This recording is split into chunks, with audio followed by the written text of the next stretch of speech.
Ba mùi ơi mùi phi bay buôn pram bún mùi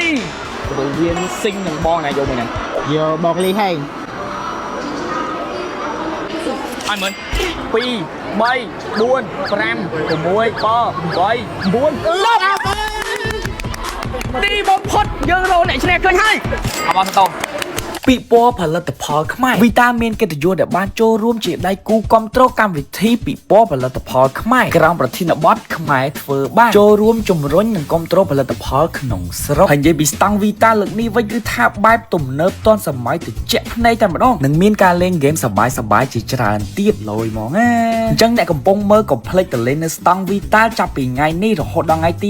28ខែកញ្ញាដើម្បីមានឱកាសឈ្នះកាដូជាច្រើនសម្រាប់ទីតាំងវិញគឺនៅមជ្ឈមណ្ឌលសន្និបាតនិងពិព័រណ៍កោះពេជ្រអាគារ GL លេងសាច់អីអ្នកទាំងអស់គ្នាវីតាគឺមានវត្តមាននៅក្នុងទីផ្សារប្រទេសកម្ពុជារយៈពេល15ឆ្នាំហើយណាហើយសំខាន់គឺមានសហគ្រិនជាជនជាតិខ្មែរ 100% តែម្ដងហើយបើនិយាយពីខ្សែចង្វាក់ផលិតកម្មវិញគឺបានប្រើប្រាស់ដោយម៉ាស៊ីនបន្សុទ្ធទឹកនិងសម្លាប់មេរោគ12ដំណាក់កាលដោយបច្ចេកវិទ្យាចុងក្រោយពីប្រទេសអាល្លឺម៉ង់វីតាជាផលិតផលខ្មែរដំបូងគេនៅប្រទេសកម្ពុជាដែលទទួលស្គាល់ជាសកលគុណភាពនិងសុវត្ថិភាពខ្ពស់ដោយមានការបញ្ជាក់ពីស្ថាប័ន NSF នៃសហរដ្ឋអាមេរិកនិងសហភាពអឺរ៉ុបវីតាល់មោទនភាពផលិតផលជាតិ